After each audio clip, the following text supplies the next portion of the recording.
सबसे पहले जो काम मैंने अपने पुनर्जन्म के बाद किया वो था अपने हाथों को सल्फ्यूरिक एसिड में डुबोना, ताकि अपनी सभी 10 उंगलियों के निशान पूरी तरह से नष्ट कर दूं। क्योंकि पिछली जिंदगी में मेरे गोद लिए हुए भाई ने किसी की हत्या तो की, लेकिन घटनास्थल पर उसने मेरे उंगलियों के निशान छोड़ दिए। उसने मुझे अपना निशाना बना लिया, मुझे ही झूठा दोषी बना दिया गया। और मेरे माता पिता ने तो मुझे न्याय दिलाने में कोई मदद नहीं की, बल्कि उल्टा उन्होंने मेरे उस भाई के पक्ष में झूठी गवाही देकर मुझे ही ऑनलाइन साइबर बुलिंग का निशाना बना दिया, मानो मैं असली हत्यारा था। जिस दिन मुझे फांसी दी जानी थी उसी दिन वे लोग मेरे उस भाई को एक द्वीप पर ले गए, उसके बच निकलने का जश्न मनाने। और फिर जैसे ही मैंने दोबारा आंखें खोली, मैं अपने उसी जीवन में वापस आ गया था, लेकिन उस हत्या होने से ठीक 1 घंटा पहले। इस बार मैं पूरी तरह सुनिश्चित कर दूंगा कि उनके पास झूठे सबूत पेश करने के लिए कुछ भी न बचे। मैं दुनिया के सबसे व्यस्त चौराहे के ठीक बीचों बीच खड़ा हो गया, और अनगिनत लोगों की नजरों में, जिनमें से कोई हैरान थे तो कोई मेरा मजाक उड़ा रहे थे, मैंने अपने कपड़े एक एक करके उतारने शुरू कर दिए। उस कड़कड़ाती ठंडी सर्दी में मैं लगभग नंगा होकर नाचने लगा। अनगिनत कैमरे मेरी तरफ तान दिए गए थे, और एक ऐसी लाइव स्ट्रीम शुरू हुई जिसे लाखों लोग देख रहे थे, और वो मेरी वजह से शुरू हुई थी। तो परिवार वालों, थोड़ा ध्यान से देखना। नाचने के बाद अब मैं तुम्हें दिखाता हूं कि मैं एसिड से अपने हाथ कैसे धोता हूं। और दूसरी तरफ लाइव स्ट्रीम पर कमेंट्स की बौछार और भी तेज हो गई। लोग लिख रहे थे, ये साला पागल हो गया, अपनी जान की कोई कीमत ही नहीं है इसको, हद कर दी है भाई ने। जैसे ही मैंने आखिरी गाने पर नाचना खत्म किया, वहां मौजूद सिक्योरिटी गार्ड आखिरकार आ ही गया, जो शायद पहले भीड़ संभाल रहा था। उसने झल्लाते हुए कहा, जल्दी यहां से भाग जा, वरना हम तुझे पुलिस स्टेशन भेज देंगे। मैं मुस्कुराया और अपना पहचान पत्र उसके मुंह पर दे मारा।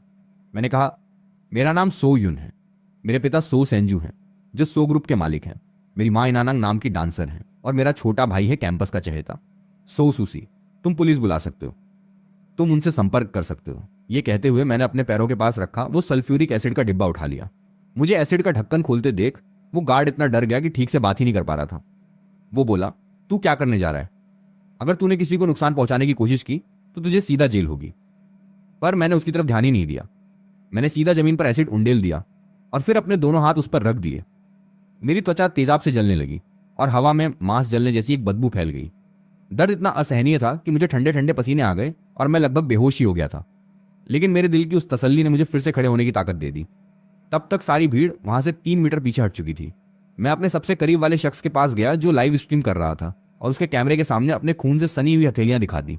मैंने दांतों तले उंगली दबाकर कहा, आप सबने साफ देख लिया, 12 जनवरी शाम 5:30 बजे के बाद मैं सो युन अब कोई उंगलियों के निशान नहीं रखूंगा, क्योंकि अपनी पिछली जिंदगी में इसी घटना के ठीक 3 घंटे बाद मेरा तथाकथित छोटा भाई सो सुसी अपने ही एक क्लासमेट को छत पर ले जाकर उसे अपने हाथों से धक्का दे देता था। उसने पहले से ही वैसे ही दस्ताने पहन रखे थे जिन पर मेरे उंगलियों के निशान पहले से बने हुए थे, और फिर उसने आसपास के सारे सीसीटीवी कैमरे भी नष्ट कर दिए थे, और मेरे माता पिता ने उसके लिए झूठा एलिबी प्रदान किया था। साथ ही सबूत गढ़कर यह साबित किया था कि मैंने हत्या की है। उन सब ने मिलकर मुझे एक आदर्श बलि का बकरा बना दिया था। लेकिन इस बार मैंने पूरी दुनिया के सामने खुद को बेइज्जत करके अपने हाथों को पूरी तरह से नष्ट कर दिया था। मुझे सो सुसी के उन ढोंगी शब्दों की याद आ रही थी जो उसने मुझसे पिछली जिंदगी में मिलने आकर कहे थे। उसने कहा था, भाई मुझे ये करने को मजबूर होना पड़ा, मैं क्या करता, पापा माँ को तो मुझसे बहुत प्यार है, अगर मैं जेल गया तो उन्हें कितना दुख होगा, इसलिए मुझे अपने बड़े भाई का ही एहसान मानना पड़ा। तो ठीक है, उस भाई के परिवार के पुनर्मिलन की ख्वाहिश को पूरा करने के लिए मैं उन तीनों को जेल भेज दूंगा। मैंने चुपचाप अपने दस्ताने पहन लिए। अब पुलिस स्टेशन में मेरी रूटीन पूछताछ चल रही थी। तभी अचानक एक जबरदस्त झटके ने मेरे बाल पकड़कर मुझे नीचे गिरा दिया, और फिर तुरंत ही मेरे गालों पर 2 जबरदस्त तमाचे पड़े। सामने खड़े थे। हैरतंगेज बात तो ये थी कि वो थे मेरे असली माता पिता। मेरे पिता सो सेन ने मुझे प्रतिक्रिया करता देख और भी ज्यादा गुस्से से मेरा गला पकड़ लिया और सख्ती से पूछताछ करने लगे। बेहुदा, तूने खुद को बदनाम किया, अपनी मर्जी से सबके सामने नाचा, ये तो ठीक है, लेकिन उस लाइव स्ट्रीम में अपने भाई का नाम क्यों खींचा? वहीं मेरी माँ की आंखों में ठंडे आंसू चमक रहे थे और मेरी तरफ देखते हुए उनकी नजरों में सिर्फ निराशा थी। वो बोली, मैंने तुझ जैसे को जन्म ही कैसे दे दिया? अगर तेरी वजह से सूसी को जरा भी तकलीफ पहुंची तो मैं तुरंत अपना माँ बेटा का रिश्ता तोड़ दूंगी तुझसे, और फिर कभी मेरे सामने आने की भी हिम्मत मत करना। मेरे गालों पर 2 गर्म आंसू लुढ़क गए। वो दिल जो पहले से ही इन दोनों से निराश था, अब पूरी तरह चकनाचूर हो गया था। आपको बता दूं, 5 साल की उम्र तक मैं इस घर का बड़ा लाडला बेटा था, लेकिन जब से सो सुसी को गोद लिया गया, सो सेन दंपत्ति का दिल एक दिन के लिए भी मेरी तरफ नहीं भागा। बचपन में एक बार उसी खिलौने को लेकर मेरी उससे झड़प हो गई थी, तो सो सेन ने मुझे सरेआम लटकाकर पीटा और फिर एक अंधेरे तहखाने में बंद कर दिया था। अगर उस दयालु बटलर ने हर रात चुपके से मेरे लिए खाना न रखा होता तो शायद मैं उसी नम तहखाने में कहीं मर ही गया होता। तब से मेरी पूरी जिंदगी का पहला हाफ सो सुसी की परछाई के तले गुजरा। अगर उसे थोड़ी सी भी नाराजगी होती तो कम से कम मुझे तालाबंदी और ज्यादा से ज्यादा भूखा रखना। यहाँ तक कि आईसीयू तक पहुंचा दिया जाता था। फिर जब 12वीं के रिजल्ट आए तो मैंने पेकिंग यूनिवर्सिटी में एडमिशन ले लिया, जबकि सो सूसी मुश्किल से किसी ग्रेजुएशन कॉलेज की कट ऑफ पार कर पाया था। मैंने सोचा आखिरकार मैं इस जंजीर से आज़ाद हो जाऊंगा, लेकिन सो सेन ने अपने रिश्तों का इस्तेमाल करके हमारे नंबर ही बदल दिए। सो सूसी की सफलता की पार्टी 3 दिन और 3 रात तक चली। पूरे शहर को बुलाया गया, जबकि मेरी तरफ से तो उन्होंने खर्चे तक काट दिए, जिससे मुझे दिन रात काम करके अपनी जिंदगी गुजारनी पड़ी। मेरे इन्हीं यादों में खोए थे कि अचानक एक तेज फोन की घंटी ने मुझे चौंका दिया। इनियान शुआंग के फोन की स्क्रीन पर सोसी की कॉल दिखी और उसने मेरे प्रति अपना तीखा रुख बदलते हुए फूली हुई मुस्कान के साथ फोन उठाया। प्यारे, क्या बात है? मुझे नहीं पता फोन पर क्या बात हुई, लेकिन इनियान के चेहरे का रंग कुछ अच्छा नहीं था। उसने फोन सो सेन को थमा दिया और खुद मेरी तरफ बढ़ते हुए एक ऐसी मुस्कान बनाई जो उसे बहुत प्यारी लग रही थी। उसने कहा, यूनान, थोड़ी देर पहले तेरे पिता ने ठीक नहीं किया। माँ तुझसे माफी मांगती है। मैंने एक समुद्र के किनारे वाला होटल बुक कर रखा है। तूने खुद कहा था ना कि कब से माँ के साथ खाना नहीं खाया। आखिरकार वो दिन आ ही गया। पिछली जिंदगी में मैंने जिस पारिवारिक प्यार के लिए तरसा था, मैं बिना कुछ सोचे समझे उनकी गाड़ी में बैठ गया। समुद्र के किनारे वाले होटल के रास्ते में गाड़ी आखिरकार उसी इमारत के सामने रुकी जहां से उस बच्चे ने छलांग लगाई थी। वहां सोसूसी पहले से ही मौजूद था, एक गिफ्ट पैकेट लिए जिसे उसने मुझे फंसाने के लिए बड़ी सावधानी से तैयार किया था, लेकिन इस बार और कहा, मैं नहीं चल रहा, मुझे बाद में डांस करना है। इतना सुनते ही इनियान चीख पड़ी और उठी कि मुझे डांटे, लेकिन पता नहीं क्या सोचकर उसने खुद को रोक लिया और बोली, यूनान, बच्चों की तरह मत करो। माँ पापा ने तुझसे माफी तो मांग ली है ना? ये कहते हुए उसने सो सेन की आस्तीन खींची तो वो भी बोला, हाँ माफी मांग ली है। मैंने फिर एक और थूक सो सेन के मुंह पर लगाया और मुस्कुराते हुए बोला, मैंने कहा ना, मैं नहीं चल रहा। इस पर सो सेन ने जोर से मेरी छाती पर लात मारी। मैं करीब 1 मीटर दूर जाकर गिरा। मेरी पीठ एक सख्त संगमरमर के खंभे से जा लगी। मुझे लगा मेरी रीढ़ की हड्डी टूट जाएगी। वो गुस्से से अपने चेहरे से खून पोंछते हुए चिल्लाया, तुझे कोई शर्म नहीं है? किसी को बुलाओ, इसे गाड़ी से बांध कर ले जाओ। उसने 2 नकाबपोश बॉडीगार्ड्स को बुलाया। पुलिस वहां रोकने लगी, लेकिन सो सेंजू ने उन्हें धमकाते हुए कहा, मेरे ऊपर बड़े लोग हैं। उन दोनों बॉडीगार्ड्स ने मेरी बाहों को बेरहमी से पकड़ा, पीठ के पीछे बांधा, बाल पकड़े और मुझे गाड़ी में डालकर डिक्की में ठूसने लगे। वो बोला, ये बेवकूफ जो मानता ही नहीं, ये पीछे की सीट के लायक भी नहीं है। उसी पल डरावनी यादें मेरे दिमाग में तैरने लगी। मैंने बुरी तरह हाथ पैर मारने शुरू कर दिए, क्योंकि 3 साल पहले सो सेनेगिन और अनान अपने सड़क यात्रा पर सो सुसी के साथ गए थे। मैंने बहुत जिद करके उनसे डिक्की में बैठने की इजाजत मांगी थी, बस साथ ले चलने के लिए, लेकिन पूरे सफर के दौरान लगा जैसे वो मुझे भूल ही गए थे। उन्होंने मुझे पूरे 3 दिनों तक डिक्की में बंद रखा। जिंदा रहने की इच्छा ने मुझे डिक्की तोड़कर बाहर निकलने पर मजबूर कर दिया, लेकिन सो सुसी ने कहकर कि मैंने उसकी गाड़ी बर्बाद कर दी। मेरे माता पिता ने मुझे हाईवे के बीचों बीच छोड़ दिया था। आज भी मेरे पैरों के तलवों पर वो अनगिनत घाव हैं। मैं चीखा, छोड़ो मुझे, मैं डिक्की में नहीं जाऊंगा। लेकिन चाहे मैं कितना भी जोर लगाता, वो ब्लैक कोट वाले सो सेनेग्यू के आदेश पर मेरी बाहों को जोड़ जोड़कर तोड़ रहे थे। तभी मेरी माँ अनान ने कुछ नकली आंसू बहाते हुए कहा, माँ भी तुझे ये नहीं करना चाहती थी बेटा। और फिर बिना किसी हिचकिचाहट के उसने गाड़ी का ढक्कन बंद कर दिया। पूरा अंधेरा होते ही डर की एक लहर ने मुझे लताओं की तरह जकड़ लिया। मैंने सांस लेना मुश्किल महसूस किया। मेरा पूरा शरीर बेकाबू कांपने लगा। मैंने मनी मन ठान लिया, मुझे यहाँ किसी भी कीमत पर हार नहीं माननी। अगर मैं अब टूटा तो सोसी को मुझ पर वार करने का बहाना मिल जाएगा।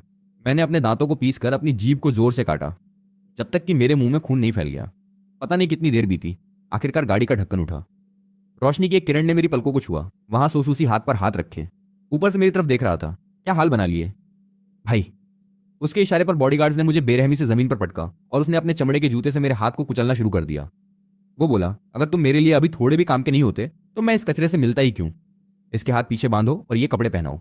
उसके आदेश पर बॉडीगार्ड्स ने मेरी चीखों की परवाह किए बिना मेरे कपड़े फाड़े और मुझे वही कपड़े पहनाए जो सो सुशी ने हत्या के समय पहने थे। फिर सो सुशी ने मेरे पेट पर एक और लात मारी। अपने आप को संभाल, मेरे लिए काम करना तेरे लिए सम्मान की बात है। उसने मेरी गर्दन पकड़ी और मुझे कूड़े की तरह पूरी सीढ़ियां घसीटता हुआ ऊपर ले गया। कुल 128 सीढ़ियां थीं। मेरे पैर नील पड़ गए थे और पूरी तरह घर्षित हो चुके थे। छत पर पहुंचकर उसने मुझे उसी जगह बैठा दिया जहां से उसने ईजिया नाम के उस साथी को धक्का दिया था। वो अपने संवारे हुए बालों को सहलाते हुए बेधड़क हैंसा। देखकर ही दिक्कत होती है, मरने के बाद भी तुम परेशानी खड़ी कर रहे हो। अगर तुम बलि का बकरा न होते तो मेरी मुश्किलें बढ़ जाती। मैं उसे घूर रहा था। मेरी आंखों में काली आग लगी हुई थी।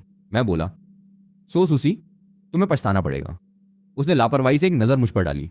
एक हाथ से मेरे बाल पकड़कर मेरा सिर पत्थर की सिल्ली पर पटका और दूसरे हाथ से 110 डायल कर दिया। जैसे ही उसने नंबर मिलाया, उसकी आवाज में साफ तौर पर रोने का एहसास था। हेलो पुलिस, मदद कीजिए, मेरा भाई किसी की हत्या कर रहा है। अब मैं पुलिस स्टेशन में था और मेरी कलाइयों पर हथकड़ियां गर्म हो रही थी। बाल बिखरे मैं लॉबी की एक बेंच पर बैठा था। इससे 10 मिनट पहले ही मुझे पुलिस की गाड़ी से उतारा गया था। तभी एक अधेड़ उम्र का व्यक्ति मुझ पर टूट पड़ा। तू मेरे बेटे को क्यों नुकसान पहुंचाना चाहता है? तुझसे उसकी क्या दुश्मनी है? तू इतना शैतान कैसे हो सकता है? उधर ईजिया की मां की आंखें लाल थीं। वो कर्कश आवाज में चीख रही थी। मेरे आसपास के लोग भी मुझे जिंदा निकलने को बेताब थे। एक बड़ी मुट्ठी मेरे चेहरे पर आने लगी। मैं तुझे खून से नहला दूंगा। शुरू से अंत तक सो सुशी और बाकी 3 लोग एक तरफ खड़े ठंडे नज़ारे देख रहे थे। बीच बीच में ताने मारना नहीं भूलते थे। वो बोले, यून तो बचपन से ही ऐसा है, हमारी कभी सुनता ही नहीं। देखो, अभी अभी अपने भाई की बांह दबाकर उस पर नील कर दिया। इतना कहकर यान ने सोसी की आस्तीन ऊपर की तो उसकी सफेद और नाजुक कलाई पर एक सिक्के के बराबर नील का निशान दिखा। मैंने पूरी ताकत से चीख कर कहा, तुम झूठ बोल रहे हो, सोसी ने ही उस लड़के को धक्का दिया था। मैं तो सिर्फ उसका बलि का बकरा हूं। लेकिन सो सुशी ने ऐसा अभिनय किया मानो उसके साथ कोई बहुत बड़ा अन्याय हो रहा हो। भाई, तुम मेरे बारे में ऐसे कैसे कह सकते हो? पापा, मम्मी और मैंने अपनी आंखों से देखा कि तुमने किसी की हत्या की है। ये एक अटल सच है। अब कोई मेरी सुनने को तैयार नहीं था। हर कोई मुझे एक बेरहम हत्यारा ही समझ रहा था। एक औरत ने मुझे पहचान लिया। उसने चुपके से अपना फोन निकाला और उसका कैमरा मेरी तरफ कर दिया। लाइव स्ट्रीम पर दर्शकों की संख्या एक ही पल में 10 लाख पार कर गई। कमेंट्स की बाढ़ सारी मुझ पर ही हमला कर रही थी। सब ट्रेंडिंग देखो। सो ग्रुप ने स्टेटमेंट जारी कर सो यून से सारे रिश्ते तोड़ लिए हैं। हे भगवान, जिन्हें सो यून ने पहले परेशान किया था वो सब बाहर आ गए हैं और उसके माता पिता ने भी मान लिया है कि उसने ईजिया को छत से धक्का दिया था। वो खुद देखने वाले गवाह हैं। ऐसे हत्यारे को तो मरना ही चाहिए। हाँ, सो यून मर जाए। गुस्साए इंटरनेट उपयोगकर्ताओं ने तुरंत मेरा अतीत खोद कर निकाला और उसे ऑनलाइन सरेआम मेरे खिलाफ इस्तेमाल करना शुरू कर दिया। यहां तक कि कुछ लोग खास तौर पर मुझ पर सड़े अंडे फेंकने और थूकने आ रहे थे। बिल्कुल वही सीन जो मेरी पिछली जिंदगी में बार बार दोहराया जा रहा था। क्या सच में मैं अपनी अपरिहार्य किस्मत नहीं बदल सकता? नहीं, नामुमकिन। मैं खुद को दोबारा बर्बाद नहीं होने दूंगा। मैंने अपनी पहले से ही लाल और सूजी हुई हथेली में उंगलियों के पोरों को जोर से दबाया। यही मेरा आखिरी दांव है। मैंने कहा, मुझे एक पुलिस अफसर से मिलना है। इंटरोगेशन रूम में कई बड़ी रोशनियां मुझ पर चमक रही थी। 2 पुलिस अफसर मेरे सामने बैठे थे। उन्होंने पूछा, क्या तुम अपने जुर्म खुद कबूल करोगे? मैंने साफ कहा, मैं हत्यारा नहीं हूं। उनमें से एक अफसर मुझे घूरते हुए बोला, अब तक के सारे सबूत तुम्हारी तरफ इशारा कर रहे हैं। अगर तुम अपनी गलती मान लो और अच्छा व्यवहार दिखाओ तो सजा में कमी की गुंजाइश बन सकती है। मैंने तुरंत जवाब दिया, अफसर, आपके पास जो मुख्य सबूत है वो है ईजिया द्वारा छोड़े गए उंगलियों के निशान। फिर भी आप कहते हैं मैं हत्यारा नहीं हूं। इतने आंतरिक सबूतों के बारे में आपको कैसे पता? संघ अफसर के पास बैठा युवा अफसर तुरंत बेचैन होकर खड़ा हो गया और मुझसे पूछताछ करने लगा। लेकिन मैंने उसकी उत्तेजना पर कोई ध्यान नहीं दिया। बस धीरे से सिर झुकाकर अपने दस्ताने उतारने लगा और फिर बोला, लेकिन अफसर संघ, मेरे उंगलियों के निशान तो 3 घंटे पहले ही पूरी तरह खत्म हो चुके हैं। अब वो मौजूद ही नहीं है। मेरे जैसा शख्स हत्यारा कैसे हो सकता है? मेरी हथेलियों को पूरी तरह छलनी हुआ देख अफसर संघ तुरंत उठकर खड़ा हो गया। क्या? इंटेरोगेशन रूम की तेज सफेद रोशनी मेरे खून से सनी और विकृत हथेलियों पर पड़ रही थी, जिससे वो और भी भयानक लग रही थी। युवा अफसर ने ठंडी सांस ली और बिना सोचे आधा कदम पीछे हट गया। यहां तक कि अनुभवी अफसर संघ भी बहुत हतप्रभ थे। उनका चेहरा अविश्वसनीय रूप से उदास हो गया। उन्होंने पूछा, ये क्या हो रहा है? तुम्हारे हाथों को ये जख्म कैसे लगे और कब लगे? मैंने बताया, आज शाम 5:30 बजे सेंट्रल प्लाजा में मैंने खुद अपने उंगलियों के निशान सल्फ्यूरिक एसिड से नष्ट किए थे। पूरे नेटवर्क पर लाखों दर्शक गवाह हैं। आप तुरंत लाइव स्ट्रीम के रिकॉर्ड और वहां के लोगों द्वारा लिए गए वीडियो हासिल कर सकते हैं। जब एसिड ने त्वचा की भीतरी परत को पूरी तरह जला दिया तो मेरे उंगलियों के निशान कभी वापस नहीं आ सकते। इस मुख्य सबूत के अमान्य होते ही पूरी तर्क श्रृंखला टूट गई। इंटरोगेशन रूम में एक भयानक सन्नाटा छा गया। दोनों अफसरों ने एक दूसरे की तरफ देखा। दोनों की आंखों में तूफान था। ये खोज पूरे मामले की दिशा बदलने के लिए काफी थी। अफसर संघ ने तुरंत फटाफट युवा अफसर को आदेश दिए, जल्दी सेंट्रल प्लाजा की लाइव स्ट्रीम का टाइमलाइन और घटना के सटीक समय की तुलना तुरंत करो। टेक्निकल सेक्शन को बुलाओ, उंगलियों के निशान के सबूत का फिर से मूल्यांकन करो। फिर वो वापस बैठ गया और मुझे एक पेचीदा नजर से देखने लगा। सो यूनान, अगर तुम जो कह रहे हो वो सच है तो इसका मतलब मेरे असली माता पिता और उस अच्छे भाई ने झूठी गवाही दी है और असली हत्यारा उन्हीं में से कोई है। बस तभी इंटरोगेशन रूम के दरवाजे पर दस्तक हुई। एक और अफसर ने अजीब अंदाज में सिर घुसाते हुए कहा, टीम संघ, सो सेन्यू, इनानुंग और सोसुशी अभी भी बाहर हैं।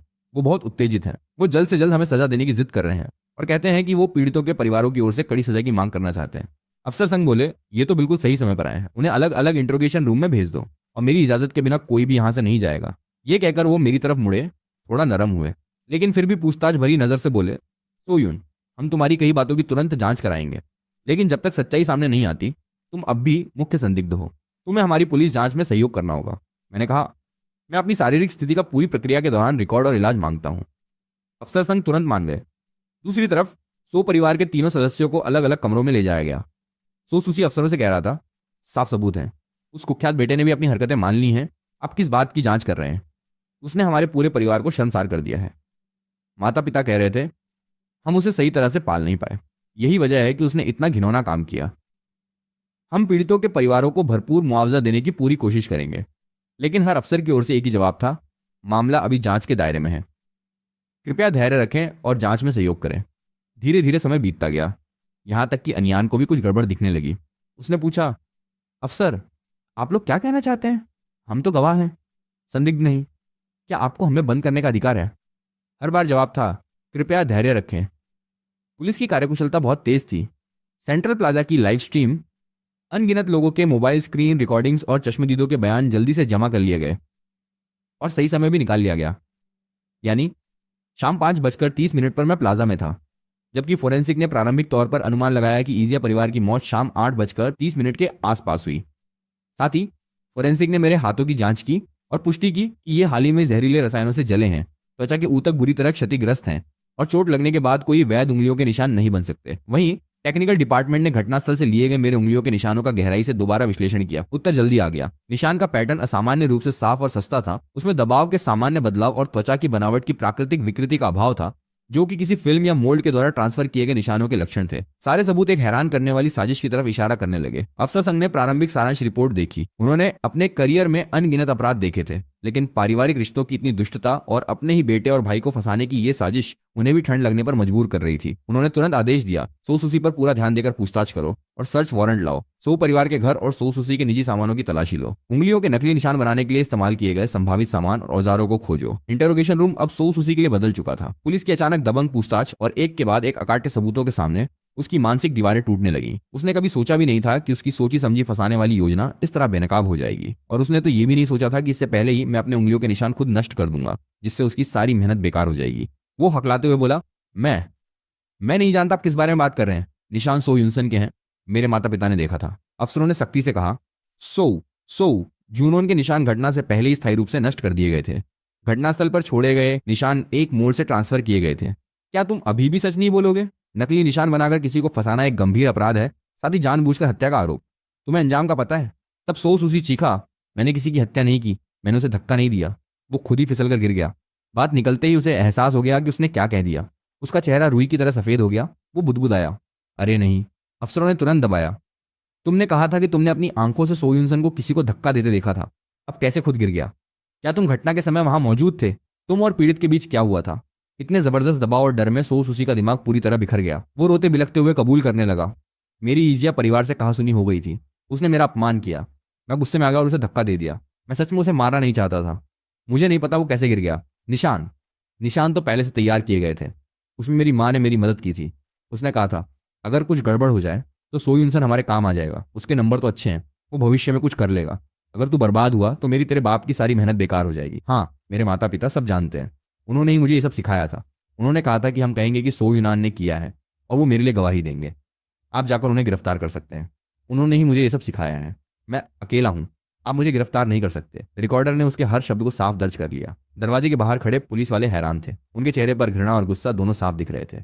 वहीं सो परिवार के घर की तलाशी में भी एक बड़ी खोज हुई। वो सारे औजार जो सो सुसी ने नकली निशान बनाने के लिए इस्तेमाल किए थे, लेकिन अभी तक फेंके नहीं थे, मिल गए। साथ ही इनान और सो सेंजू के बीच मुझे फंसाने की साजिश के चैट रिकॉर्ड्स और सोसेन द्वारा कंपनी को जारी करने के लिए दिए गए ब्लैक ड्राफ्ट्स भी मिल गए। जब ये सारे सबूत सो सैनी और नियान के सामने रखे गए तो दोनों की प्रतिक्रियाएं हैरतअंगेज तरीके से एक जैसी थीं। पहले तो उन्होंने जोरदार ढंग से सब कुछ नकारा, फिर एक दूसरे पर दोष मढ़ना शुरू कर दिया, और आखिरकार अकाट्य सबूतों और पुलिस के जबरदस्त मनोवैज्ञानिक दबाव के सामने वो एक के बाद एक टूटते गए। वो बोले, मुझे कुछ नहीं पता था, मैं तो बस अपने बेटे के लिए परेशान था। उसने मुझे धोखा दिया है। सुसी ने बचपन में ही अपने माता पिता खो दिए थे। वो बहुत बेचारा है। सो यून के पास तो सब कुछ है। अपने इस भाई की थोड़ी मदद करने से क्या फर्क पड़ता था? किसे पता था कि कुछ ऐसा हो जाएगा? मैं कैसे देखता कि सुसी की जिंदगी इस तरह बर्बाद होती? हर एक बहाने के साथ कैमरे के सामने उनके चेहरे की एक बदसूरत छवि रिकॉर्ड होती जा रही थी। और इसी समय इंटरनेट पर भी तूफान मच चुका था। पहले तो पूरे नेटवर्क पर लोग मेरी आलोचना कर रहे थे, लेकिन जैसे जैसे समय बीतता गया, कुछ दर्शकों ने एसिड से हाथ धोने का पूरा वीडियो, जिसमें सही समय भी था, सार्वजनिक कर दिया। वीडियो बड़े पैमाने पर शेयर होने लगे। अब हर कोई सवाल पूछने लगा, समय मैच नहीं कर रहा है। उसने हत्या से पहले ही अपने निशान खुद नष्ट कर लिए थे।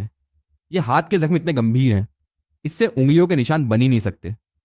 सोचने वाली बात है, क्या वो किसी को बचा रहा है? सो परिवार की प्रतिक्रिया बहुत जल्दी थी। क्या ये अपने असली बेटे के लिए व्यवहार है? वो तो दुश्मन की तरह दिख रहे हैं। उस सोसी को किसने पाला है? पहले स्कूल के फोरम में उसके लोगों को धमकाने के वीडियो थे, लेकिन सब पावर से दबा दिए गए थे। जनता की राय चुपचाप पलटने लगी थी। जैसे ही पुलिस के अंदरूनी सूत्रों से कुछ टुकड़े बाहर लीक हुए, खासकर सो सुसी के टूटने और माता पिता की एक दूसरे पर उंगली उठाने के कुछ अंश, जैसे ही वो ऑनलाइन आए, पूरे नेटवर्क पर हड़कंप मच गया। सो यूनसन अन्याय, सोसी हत्या केस, दुष्ट माता पिता द्वारा नकली निशान धोखा। ये सब ट्रेंड्स एक सेकंड में टॉप पर पहुंच गए। जो लोग सबसे ज्यादा मेरी आलोचना कर रहे थे, उन्हें लगा कि उनके साथ धोखा हुआ है। उनका गुस्सा दोगुना हो गया और सुनामी की तरह 100 ग्रुप और 100 परिवार की तरफ लौटा। लोग चिल्ला रहे थे, जानवरों का परिवार है, अपने ही बेटे के साथ ऐसा कैसे कर सकते हैं। सो सुसी बाहर आ और अपनी जान से भरपाई कर। दिलहीन कंपनी 100 ग्रुप को बंद करो। सो यूनसन से माफी मांगो। बाजार खुलते ही 100 ग्रुप के शेयर गिर गए। एक एक करके साथियों ने अपने अनुबंध तोड़ दिए। जनता की राय और अर्थव्यवस्था के दोहरे झटके ने उसे एक ही पल में झकझोर कर रख दिया। जब मुझे सावधानी से इंटेरोगेशन रूम से बाहर निकाला गया, हाथों के इलाज के लिए अस्पताल ले जाया जा रहा था, तो पुलिस स्टेशन की लॉबी में मेरी मुलाकात सो वाई, साओ, यासो और सो सुसी से हुई, जिन्हें अलग अलग एस्कॉर्ट किया जा रहा था। सो सुसी चिल्लाया, शैतान, तू तो शैतान है, तूने मेरे साथ चालबाजी की है, तू बुरी तरह मरेगा।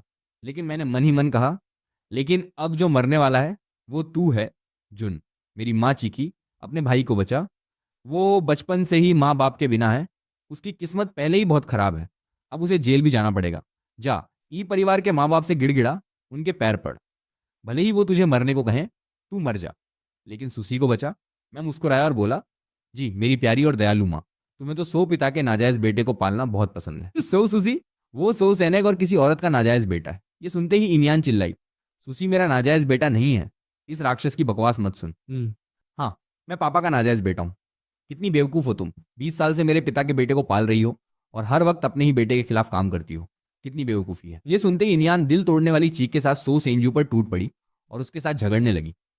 साथ ही सो सुशी के बाल पकड़कर उसका सिर फर्श पर पटकना नहीं भूली।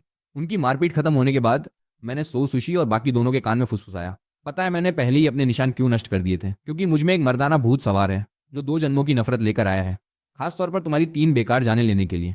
सो सेंजू ने अपना सिर झटके से उठाकर मेरी तरफ देखा। उसकी आंखें डर से भरी हुई थी, जैसे पहली बार उसने मुझे अपने बेटे के रूप में पहचाना हो। जबकि इनियांग ने सारी ताकत खो दी और बेसुध होकर जमीन पर गिर पड़ी, फूट फूट कर रोने लगी। सो सुशी अभी भी बौखलाकर गालियां दे रहा था, लेकिन मैंने उनकी तरफ दोबारा मुड़कर नहीं देखा। मैं कदम दर कदम पूरी दृढ़ता के साथ पुलिस स्टेशन के दरवाजे की तरफ बढ़ता गया। दरवाजे के बाहर खबर पाकर पत्रकार मक्खियों की तरह जमा हो गए थे। फ्लैश लाइटें इतनी तेज थीं कि दिन का उजाला सा हो गया था। लेकिन इस बार कैमरे का लेंस किसी हत्यारे या पागल पर नहीं, बल्कि एक ऐसे पीड़ित पर था जिसे बुरी तरह फंसाया गया था और जिसने अपने अदम्य जज्बे से उस अन्याय को धो डाला था। सुबह की सूरज की किरणों ने बादलों को चीरा और मेरे पीले लेकिन शांत चेहरे पर रोशनी डाली। मेरा बदला अभी शुरू ही हुआ था। कानून उनके अपराधों का फैसला सुनाएगा और जनता की राय और किस्मत का फैसला भी उनसे बख्शा नहीं जाएगा। सो सुशी को जानबूझकर नुकसान पहुंचाने, झूठे सबूत बनाने और इस्तेमाल करने, झूठे आरोप लगाने और फंसाने आदि मामलों में सख्त सजा सुनाई गई। सो सेंजू, इनियान यांगसांग को झूठी गवाही देने, अपराध छुपाने, सबूत नष्ट करने और गढ़ने, झूठे आरोप लगाने और फंसाने आदि के लिए भी जेल हुई। इसके अलावा सो सेन पर व्यापारिक धोखाधड़ी और बाजार में हेराफेरी के भी बाहरी आरोप थे। सो ग्रुप दिवालिया हो गया और पूरी तरह इतिहास बन गया। हालांकि मेरे तरीके बेहद थे, लेकिन मेरा कारण सही था और इससे सार्वजनिक रूप से कोई गंभीर नुकसान नहीं हुआ। जनता की व्यापक सहानुभूति के चलते मुझे नरमी से सजा दी गई, जो सो परिवार के तीनों के अपराधों के सामने बिल्कुल नगण्य थी। मैंने अपने ही हाथों और एक पागलों वाले नृत्य से उस साजिश के जाल को पूरी तरह चूर चूर कर दिया था और अपने भीतर की असली आवाज को जगाया था। पिछले जन्म में वो फले फूले थे, इस जन्म में वो उन्होंने सब कुछ खो दिया है। कहा जा सकता है, जैसा करोगे वैसा भरोगे। कर्म की सजा कभी झूठ नहीं बोलती। अब मैं अपनी जिंदगी बड़े पर्दे पर उज्जवल और चमकते हुए जीऊंगा और अब कभी किसी के साये में नहीं दबूंगा और नहीं फंसूंगा।